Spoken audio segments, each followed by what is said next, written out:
Halo, perkenalkan nama saya Charlie Christian Hamdani. Hari ini saya mau cerita-cerita tentang insecure. Insecure itu apa sih? Insecure itu sebuah rasa tidak aman ketika kita berada di suatu tempat, kita merasa diri kita tidak layak atau tidak baik jika ada di situ. Kita merasa diri kita apa sih saya berada di sini? Buat apa sih saya merasa tidak kompeten dengan orang-orang di sekitar kita? Itu sebuah rasa insecure. Rasa insecure itu rasa yang sebenarnya tidak perlu ada dalam diri setiap orang, karena rasa itu membuat kita selalu membanding-bandingkan diri kita dengan orang lain. Kita selalu merasa diri kita tidak sebagus orang lain. Akhirnya kita membandingkan diri kita dan akhirnya kita tidak keluar kemana-mana. Kita hanya berada di tempat di situ. Kita tidak berani mengembangkan diri kita. Kita tidak berani mengembangkan sesuatu apa yang dalam diri kita, karena kita merasa orang lain lebih bagus daripada saya. Saya tidak perlu mengembangkannya. Insecure ini harusnya tidak ada dalam diri setiap orang. Insecure ini justru memendam setiap bakat yang ada, mengubur dalam-dalam, dan justru bakat yang seharusnya bisa dikembangkan akhirnya tidak dikembangkan dengan baik. Insecure itu harus diatasi. Ada beberapa faktor yang mempengaruhi insecure itu ada di dalam diri seseorang. Ada faktor dari luar, orang-orang di sekeliling kita itu mempengaruhi insecure itu ada dalam diri kita. Insecure itu bisa ada karena mungkin ketika kita menunjukkan sesuatu, orang berkomentar dan komentarnya itu tidak baik. Akhirnya kita menanggapinya dengan, oh mungkin saya tidak harus menunjukkannya kepada orang-orang. Oh mungkin tidak bagus jika saya menunjukkannya ke orang lain. Akhirnya kita merasa insecure dengan apa yang telah kita ciptakan, apa yang kita buat, atau apa yang telah kita lakukan. Dan akhirnya kita mengubur dalam-dalam hal tersebut. Itu adalah hal yang tidak baik.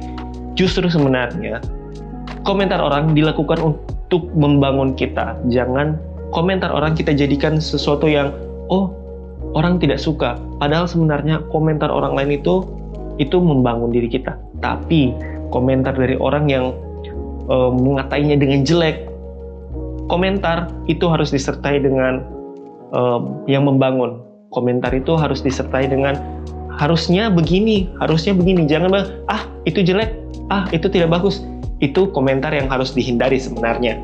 Harus dihindari, orang yang berkomentar seperti itu harus dihindari. Cari orang yang berkomentar dan membangunmu. Oh, ini sudah bagus, tapi mungkin lebih bagus kalau seperti ini. Nah, itu membangun. Itu justru tidak membuat kita insecure. Jadi, faktor dari luar itu mempengaruhi. Cari orang-orang yang ada di sekitarmu yang membangunmu, bukan yang menjatuhkanmu. Faktor dari dalam juga itu hal yang penting. Faktor dari dalam itu berbicara tentang dalam diri kita sendiri. Bagaimana kita percaya diri dengan apa yang kita punya sekarang. Kita harus percaya diri dengan apa yang hari ini yang kita punya. Bakat, baju yang kita punya, wajah, rambut, dan apapun itu. Kita harus percaya diri dengan apa yang kita punya sekarang. Karena kita punya beda dengan orang lain. Kita ini unik. Kita punya sesuatu yang mungkin orang lain tidak punya. Dan kita harus percaya diri akan hal itu. Orang lain membanding-bandingkan dirinya dengan orang lain itu karena dia iri dengan apa yang dia tidak punya. Justru apa yang kita punya, kita harus percaya diri. Kita harus menunjukkan kepada orang lain kalau apa yang kita punya ini sesuatu yang unik, sesuatu yang excellent bagi orang lain. Unik itu bukan berarti salah. Justru keunikan itu yang melengkapi setiap orang. Kalau setiap orang tidak unik, seragam, tidak ada yang bisa menambah dalam hal lain. Contoh, kalau kita bangun sebuah band dan semua teman-teman kita bisa main piano, siapa yang bakal main gitar? Siapa yang bakal main drum? Siapa yang bakal menyanyi? Jadi keunikan itu dari setiap orang yang bisa main gitar, bisa main drum, bisa main piano, itu adalah sebuah hal yang sangat bagus. Dan akhirnya terbentuklah sebuah band yang memainkan sebuah harmonisasi lagu yang keren. Betul kan? Jangan insecure dengan apa yang ada dalam dirimu, tapi tunjukkan itu dan lakukan apa yang seharusnya kamu lakukan. Jadi bakat yang ada dalam dirimu itu tidak terpendam, dan biarkan itu meluap, dan biarkan itu ditunjukkan ke setiap orang kalau kamu itu sangat keren. Nah, bagaimana kalau kamu tidak tahu apa yang terjadi? Kamu tidak tahu insecure itu seperti apa? Kamu tidak tahu saat ini kamu sedang insecure atau bagaimana mengenali tanda-tanda insecure itu? Hal yang pertama, kalau kamu insecure itu, kamu tidak mau keluar dari zona nyaman. Kamu sudah berada di sebuah fase di mana orang-orang menerimamu, dan padahal dalam dirimu itu ada sesuatu yang terpendam. kamu sedang insecure dengan dirimu sendiri. Kamu tidak mau mengembangkan idemu, kamu tidak mau mengembangkan bakatmu, kamu tidak mau mengembangkan sesuatu yang ada dalammu, kamu sedang insecure.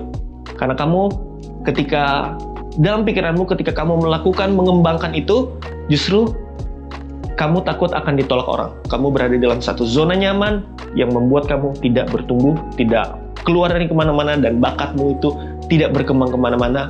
Kamu sedang insecure. Kedua, kamu mungkin berpikir negatif.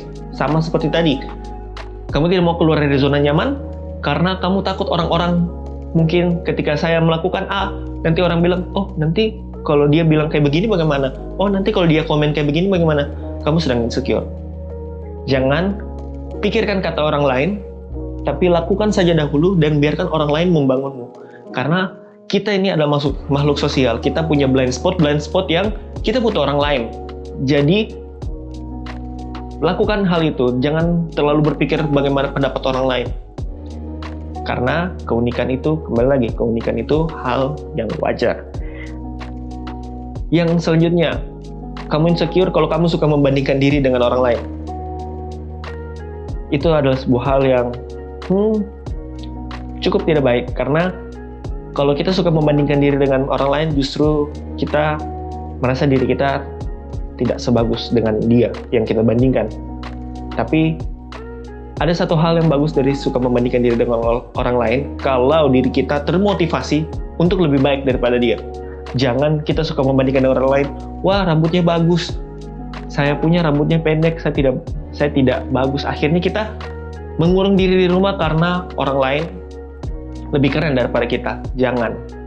Itu insecure yang merusak diri kita sendiri. Akhirnya kita menjadi orang yang introvert, kita menjadi orang yang mengurung diri di rumah, kita tidak bersosialisasi, dan kita tidak kemana-mana. Kita berada di satu fase yang, sudahlah, saya begini saja. Jangan. Itu fase yang tidak bagus. Kita tidak bakal kemana-mana kalau kita berada di fase tersebut. Dan selanjutnya, kita insecure kalau kita takut berinteraksi dengan orang lain. Ya, itu kembali lagi. Kita takut berinteraksi dengan orang lain karena kita takut bagaimana dia berpikir tentang kita.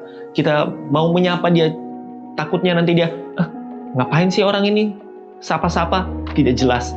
Akhirnya kita tidak berani untuk menyapa. Kita menjadi orang yang antisosial, kita menjadi orang yang tidak punya teman. Kita sedang insecure.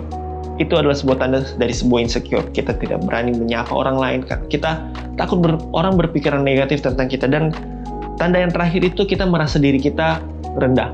Ya, kita merasa diri kita tidak punya apa-apa, kita merasa diri kita tidak bisa apa-apa, kita merasa diri kita, dia lebih bisa daripada saya, dia lebih keren daripada saya, dia lebih bagus daripada saya. Padahal sebenarnya kita hanya perlu diasah, kita hanya perlu dikembangkan apa yang ada dalam diri kita. Kalau Anda merasa diri Anda rendah, Anda merasa diri Anda tidak bisa, Anda sedang insecure. Padahal Anda punya potensi yang bisa dikembangkan dalam diri Anda. Terus, sekarang, bagaimana caranya supaya kita tidak insecure? Ya kita harus atasi semua penyebab-penyebab tadi. Kita harus menjauhi orang-orang yang berkata-kata negatif tentang kita. Kita harus menghilangkan semua, merubah mindset kita bahwa setiap orang itu ada untuk membangun kita, bukan untuk menjatuhkan kita. Kita harus berani keluar dari zona nyaman, kita harus berani mengembangkan diri kita. Kita harus berani kalau apa yang dalam diri kita ini harus dikembangkan, bukan dikubur dalam-dalam karena perkataan orang. Perkataan orang itu dibiarkan saja dahulu, tapi kita harus mengembangkan potensi dalam diri kita, bakat dalam diri kita. Kalau mungkin hari ini kita nyanyinya cukup false, orang lain bilang, itu kayaknya tidak tepat nada. Kembangkan, cari, belajar, dan pasti kalau kita punya bakat di menyanyi, pasti kita akan dikembangkan talent menyanyinya. Kita akan menjadi orang yang bisa menyanyi dengan bagus. Terus, jangan kita bandingkan diri kita dengan orang lain. Dia lebih bagus daripada kita. Kembali lagi, kita itu orangnya unik. Setiap kita diciptakan oleh Yang Maha Kuasa itu berbeda-beda. Dan jangan kita buat, dia tinggi, saya pendek. It's okay. Karena setiap kita itu unik. Mungkin dia tinggi, bisa ganti bola lampu. Tapi dia kalau mau masuk di sebuah pintu yang cukup rendah, dia harus tunduk ke bawah. Dan kamu bisa dengan gampang masuk. Setiap orang itu unik dan diciptakan dengan sesuai porsinya dan sesuai untuk orang-orang di sekitarnya. Lakukan hal yang membuatmu bahagia. Jadi, ya kembali lagi, jangan dengarkan kata orang. Kamu harus percaya diri dengan apa yang kamu punya, lakukan hal yang membuatmu bahagia. Jangan pusing kata orang, karena kebahagiaan itu ditentukan oleh dirimu sendiri, bukan orang lain. Lingkungan sekitar kita tidak dapat mempengaruhi apa yang ada dalam diri kita. Kita harus membuat apa yang dalam diri kita itu mempengaruhi orang di sekitar kita. Kita dapat membuat orang senang ketika kita terlihat senang. Dengan senyuman bahagia kita, mungkin orang-orang bisa merasa, wah, ternyata sebagaimanapun keadaan dunia sekarang, bagaimanapun keadaan di luar sekarang, dia bisa tersenyum. Berarti saya juga harus belajar untuk menerima setiap apa yang ada dalam sekitar kita. Apa yang terjadi di luar kita, itu kita harus hadapi dengan senyuman. Lakukan apapun yang membuatmu bahagia. Dan yang terakhir, sebuah kapal tenggelam itu karena air masuk di dalam lambung kapal dan dia tenggelam. Dan ketika tidak ada air yang masuk ke dalam, kapal itu tetap apa adanya. Sama seperti kita. Kita tetap berada di atas dan terus berjalan ketika kita tidak mengizinkan air masuk ke dalam diri kita. Air itu berbicara tentang apa? Air itu berbicara tentang orang-orang yang mengatai kita, orang-orang yang negatif atau biasa kita sebut dengan toksik. Orang-orang toksik di sekeliling kita itu tidak akan merusak kita ketika kita tidak mengizinkan dia masuk dalam hati kita. Kita tidak mengizinkan kata-katanya masuk dalam pikiran kita, kita akan tetap berada di atas dan jalan terus. Jangan izinkan orang-orang toksik, kata-kata toksiknya masuk ke dalam diri kita, karena ketika itu kita masukkan ke dalam diri kita, kita akan tenggelam. Kita akan menjadi orang yang insecure, kita akan menjadi orang yang introvert, kita akan menjadi orang yang menenggelamkan setiap bakat-bakat yang ada dalam diri kita. Kita akan menenggelamkan setiap potensi dalam diri kita karena orang-orang toksik tadi kita izinkan masuk menenggelamkan kita. Justru orang-orang toksik itu kita harus hindari. Kita biarkan saja dia berada di sekeliling kita. It's okay, dia berada di sekeliling kita, tapi jangan izinkan dia kata-katanya masuk dalam pikiran kita, karena kita tidak bisa mengendalikannya. Sama seperti kapal yang tenggelam, dia tidak bisa mengendalikan air yang masuk ke dalam dan akhirnya tenggelam. Kita bagaikan sebuah kapal yang terus maju ke depan. Jangan biarkan kapal itu diisi oleh air dan akhirnya tenggelam. Go and do something. Make your talent is bigger. Kamu tunjukkan kepada dunia kalau kamu itu unik dan kamu itu excellent. Sekian dari saya dan terima kasih.